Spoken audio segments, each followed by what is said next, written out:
And please welcome our NHS COVID Unsung Hero Awards Community Champion Award winner, Susan McDonald. Susan is currently the Energy Transition Lead for Deloitte. She is an electrical and mechanical engineer with over 11 years experience for designing and overseeing major engineering infrastructure programs in the power, utilities and renewables sector. I'd also like to welcome Angela Douglas, our interviewer today, who was one of our COVID Unsung Hero Award judges from NHS England who sponsored this award. Angela Douglas has been the Deputy Chief Scientific Officer for NHS England and NHS Improvement since 2018. She has worked with the NHS to support national diagnostics and worked closely with NHS Test and Trace in new product technical validation during the pandemic. Welcome, Susan and Angela, over to you. Thanks very much, and welcome, Susan. Susan, I wanted to ask some questions about the award that you won and that wonderful evening that we spent at Windsor Castle. But I didn't want to put you under any pressure, so let's just keep this as informal as we can. But I'm sure our listeners would be really interested in finding out a little bit more about you, about your career, perhaps your background education, what attracted you to the field that you're in, and how you might describe your role. Fantastic, thank you so much, Angela. And I think just kind of answering that question, I think first of all, it certainly still hasn't sunk in about the recognition of the award, and very much I recognise as one of many that contributed to the response to the pandemic. But just to bring to life what my contributions were and what I was recognised for, it was bringing my industry and engineering capabilities to help contribute to making COVID-19 home testing service fair and inclusive for all users. And so you kind of ask yourself, well, what does that mean? And so what I undertook was helping shape a co-design approach with charity partners. And just to bring that to life, organisations like the Royal Institute of Blind People, the Macular Society, Thomas Poggetti Trust, and the visionary of how we could ensure that users who were blind and partially sighted can make use of this service at home. So that included instructions that were using Braille or CD to help people follow the instructions, all the way through to live video support so people could take the test. And it was really bringing that systems engineering thinking and really bringing lived experience into the design stages that helped us make sure it was fair and inclusive and accessible to all. So what was it about the pandemic then that it's inspired you to deliver such an exceptional piece of work? Well, as an engineer, and as you heard in the introductions, I'm an electrical mechanical engineer by background, and I think it's fair to say it's kind of part of our engineering DNA of project legacy. So really thinking about having a positive impact on society, as well as thinking about making sure that anything we design as engineers is accessible to all. So for me, what really inspired me, and we were all under some very unique and extreme and pressures and circumstances, was how do we ensure that we build that legacy, not only in the immediate term, but actually help provide that platform to make sure our national services are accessible. And so that was really the driving force. And I think most of us all have someone we have in mind. And my nana's not with me anymore, but I always think, could my nana use something? And that's always very mindful when I'm part of designing something. Yes, it's always important to sort of put it at the patient and personal level when you're trying to design something that's specifically for people to use. So I wanted to ask you, has winning the award, has that been useful to you? What impact has that had on you, on your personal life or your professional life?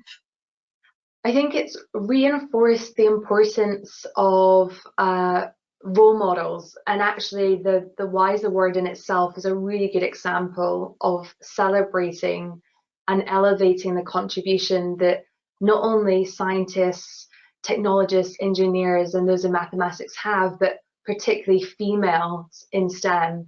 And I think the one thing I reflect on is at the, it was such an honour not only to be recognised, but to celebrate at Windsor Castle with yourself, Angela, all the other judges, and Wise's patron, the Princess Royal. And I think, regardless if you were a winner or highly commended, that support and that community that was fostered, just being in awe of each person's contributions, I wish we could bottle it up. So I think what it has done is really reinforce the importance of role models and how we elevate that. And I do that through some of my roles with the Queen Elizabeth Prize for Engineering. I'm an ambassador, and most recently I was judging schools' submissions to the Sustainability Innovation Challenge. And it was incredible because they got to meet along with myself as an engineer, other engineers, and really understand the art of the possible. So I think what it's done is really reinforced the importance of role models. And I think if we take a step back, it's around how do we actually elevate that into mainstream media, so that we can really ensure that all students, either at school level, university level, understand what's possible and the important role and impact they can have. Because I certainly felt that when I was leaving the award ceremony. And it's really important, isn't it, that young girls can see themselves in role models who are already undertaking those professional positions, and they can actually aspire to be that person, or go into that sort of field. So a really tremendous project that you undertook, and it's great that you're able to go out and use that as a platform to inspire others as well. Do you think there are any lessons that you might have learned that you might take from the project, to future projects, perhaps? Yeah.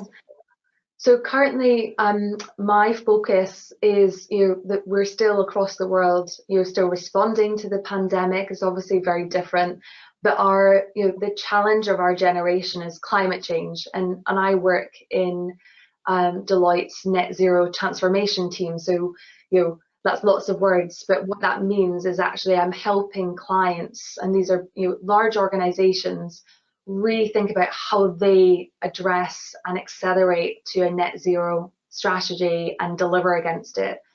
And I think in terms of the lessons learned from the work with the government and with the Department of Health and Social Care and the NHS is how we can take some of those principles that we had to really hold true, and that's being mission focused, being collaborative. The work and the outcomes were achieved because everyone knew what the goal was, and it was around how you brought your experience and your insights to bear, and also thinking about value. And so often outcomes are about I delivered X project, and actually it's around, well, what's the long lasting value, and I think those principles are really critical.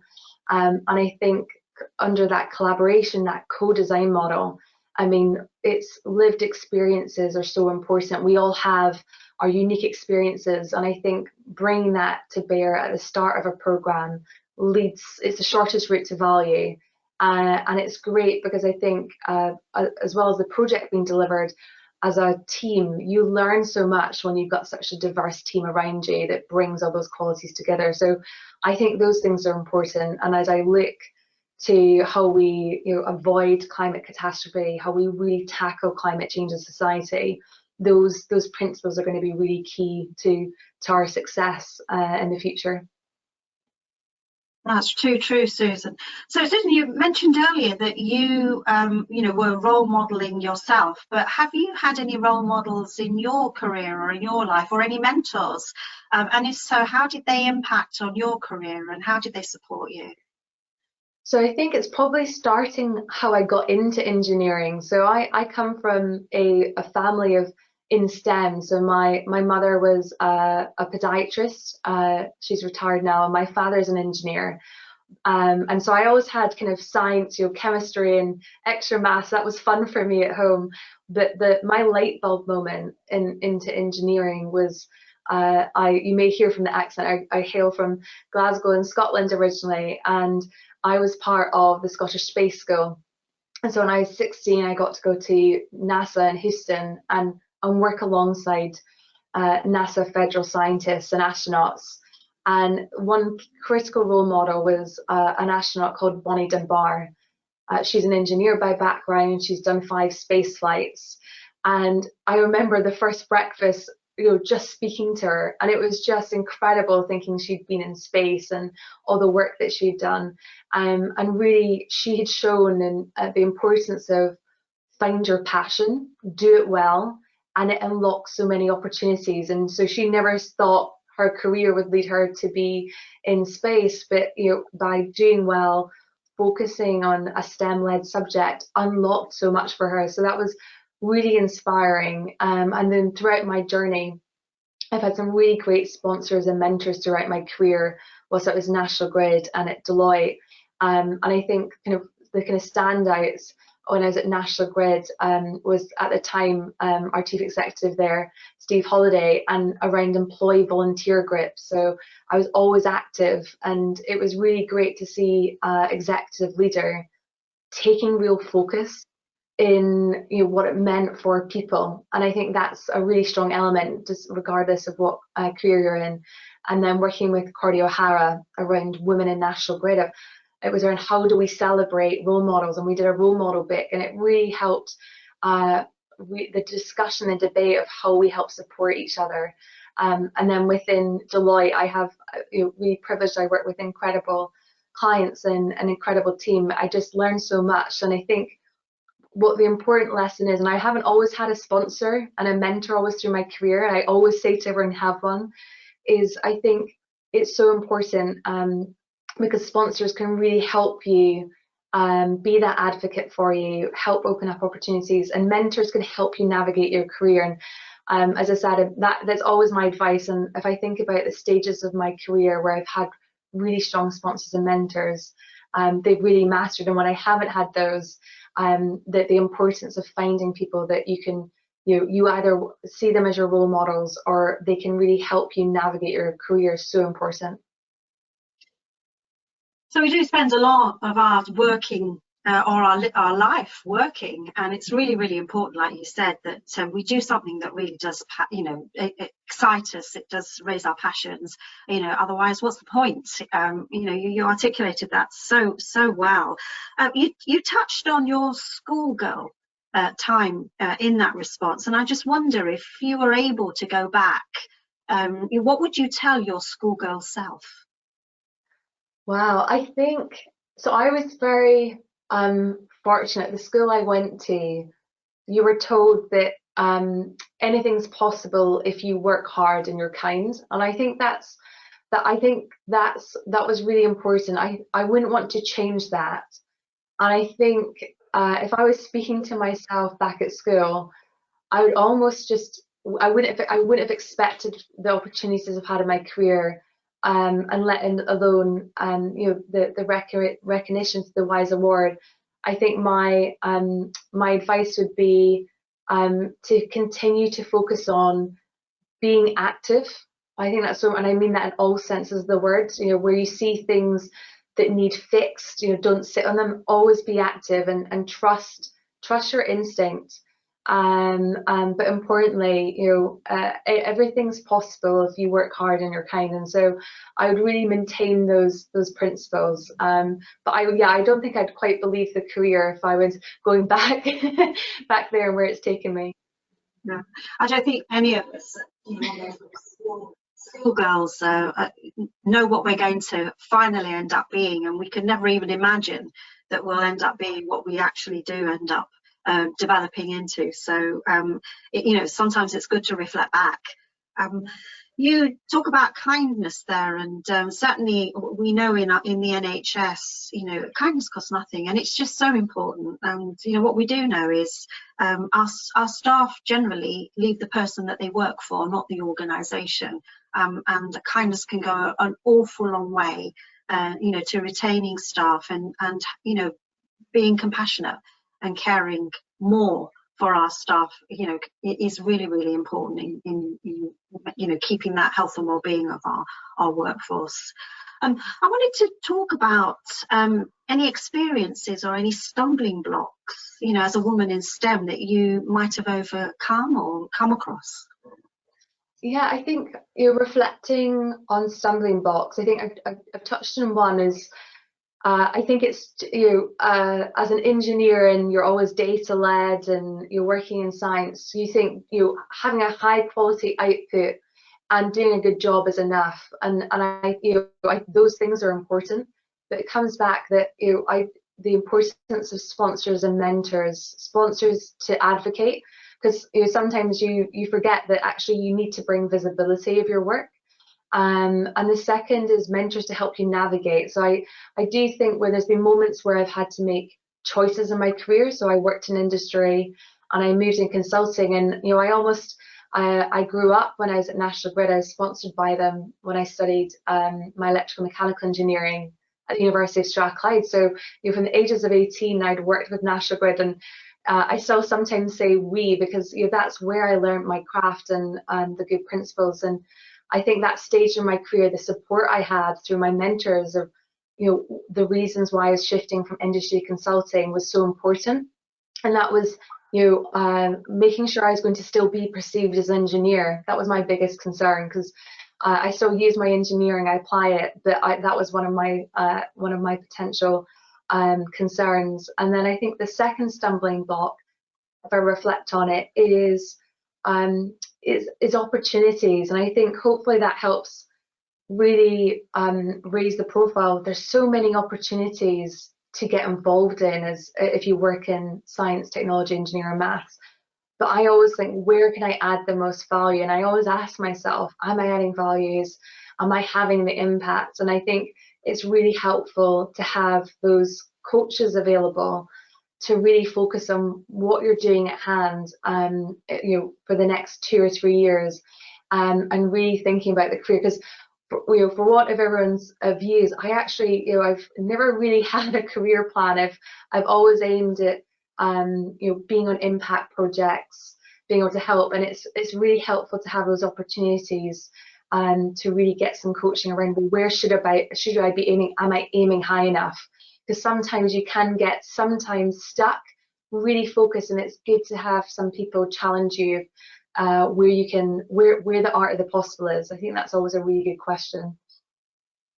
That's brilliant. So you very much work in a STEM environment. So how do you encourage and support women in your STEM environment? I'm very fortunate, both in work. I've got, for example, an incredible engineer in my team at the moment. She's just embarking on her career, and I'm so excited because she's got a really bright future ahead of her. And I think it's about sharing lessons learned, being really honest with it, to help share some of those lessons learned, and also providing, as I said, being a sponsor for her or my team members, and really I was very fortunate to have people that spent time either sponsoring, coaching, or mentoring, being that for other people and paying it forward. So that's just an example, but I have others on my team that I do that for. And I think it's more broader is I support 2 incredibly remarkable students that are currently studying around climate change and energy transition. One is an economist moving into science, and the other is an engineer from industry moving into academia to try and go into policy. And through the World Economic Council, I mentor them. And actually, the power of having a 20 to 30-minute conversation every 3 weeks is really understanding the impact that can have. I value that when people give that to me, and it's making sure you pay that forward. So I think those things are incredible, and we learn so much. I learn so much from each other, which and it's that fostering that community, and I think those things are really important. When we think about community, it's how do we help support other people, develop, reach their potential. And I'm really excited that I'm now working on a global platform with an organisation called Homeward Bound. and it's linking all these incredible women globally, from doctors, scientists, engineers, in all very different fields, with one aim of shaping a better future. And I think the award has a nod to that, but I think it's about how do we foster that community in our workplace, to the organisations and institutions we work with. That's really what gets me motivated and passionate. That's really fantastic, and it sounds as though you're doing some great work raising the profile of women and supporting other women. But if you could change one thing about your industry, what might that be? So one thing, I think there's a lot of, when I look at the, I work predominantly typically in the energy industry, and despite the number of women that work in that field, actually females at that leadership level is still quite low numbers. So recent research from an organization called Powerful Women, only 20% of all board seats in the energy sector in the UK are women. And I think that's the perception of what I think there's been some really ridiculous news headlines recently of the perceptions of what people want, and particularly what women want in their careers. And I think it comes back to the lessons learned through looking at lived experiences and accessibilities, optionality. And I think people want and support, and you're able to access that support when you need it. And I think that's so important, that this perception that women may not want a executive role, because there were some recent headlines around that, and therefore the barriers to it. Is actually, we need to be able to create the right support to give women and all people in organisations to make the options whether they want to have flexible working and still do a fantastic job. I work with people that do 3 days, 4 days a week, and their output is not hampered. And so we need to still, I think there's a lot of work going on in organisations, and in my own organisation, Deloitte, we have that flexibility, but it's also allowing people to know that those options are available and they have the right support.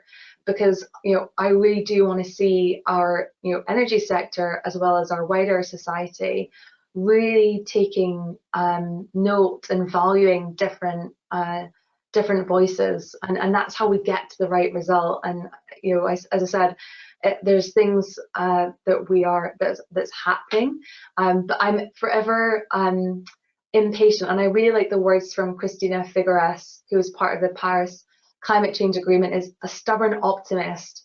And I really feel we need to be stubborn optimists, but also be part of helping create that change and that options for our teams around us, and our leadership team as well. And you're such a great ambassador, Susan, for your industry, and we know that WISE does a lot to support women in science and engineering. But do you think there's anything more that WISE can do? Is there more support that they could give? How could they help to increase the profile of women like yourself in STEM? So, I mean, first of all, the awards and that celebrated the contributions. I mean, in that room, and I'm kind of trying to bring this to life for those that are listening. The women that were celebrated through the WISE COVID Unsung Heroes, where just the diversity of their backgrounds, the work that they did, were incredible. And I think that WISE has elevates that. And I think the challenge we have, and it's more of a sectorial challenge, is how do we get this into mainstream media? So and I think back, that got me interested into the natural world as a kid. David Attenborough is a really good example of how he made science in the natural world accessible. And I think it's around how do we create something similar for science and technology and engineering that brings to life. And there's some great campaigns. This is engineering from the Royal Academy of Engineering, the webinars that WISE does, and I think it's around mainstreaming it, so we make sure it's accessible, and really show the army of engineers and scientists and the impact they have, it's across all our lives. And I think sometimes we take it for granted when, you know, the light stays on, or our Apple iPods work, or when we access our health service, things are there. We take things for granted that we forget actually what behind it makes it work and makes it happen. And a final question from me, because I note that we're almost going to be running out of time. What message would you give to women or girls who may want to pursue a career in STEM? Do it.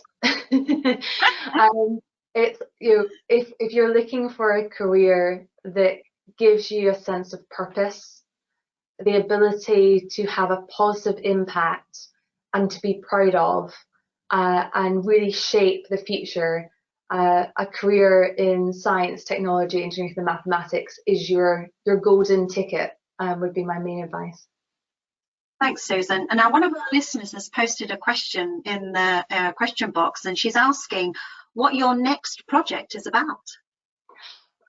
So currently, I've got my next project is helping an organisation think about how they accelerate the delivery of offshore wind projects, as well as the connection of new renewables. And so they're looking at how they can, you know, no longer do business as usual. And I think that we'll hear that term, you know, business as usual has changed.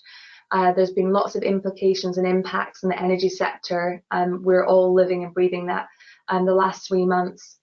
And they're really trying to think about how do they accelerate that and the choices that they need to make to build a secure supply chain and have the right people to deliver it. So that's my next challenge, and I think it really brings in the kind of the lessons learned from the COVID-19 project of how, you know, collaboration being a key part of that, and then also really involving their teams from the front end and the design. So really excited about that. I can't share more, unfortunately, because of the client work, but that's my next project.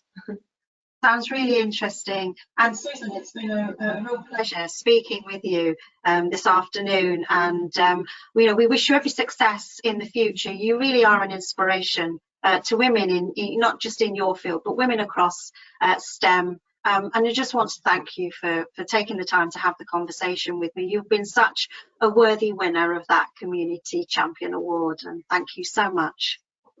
Thank you, Absolutely, Angela. and I just wanted to say thank you, Susan, and thank you, Angela, so much for your time today. Two outstanding role models, I'm sure everyone watching will agree. And thank you, everyone, for watching. If you would like to take a few minutes just to complete our survey, people that are watching, that would be great. It's always good to improve our webinars for the future, and if there's any topics that people are interested in us covering, that would be great too. Thank you both for coming today and sharing your story, Suzanne. Thank you very much. You're very welcome. Goodbye, everybody.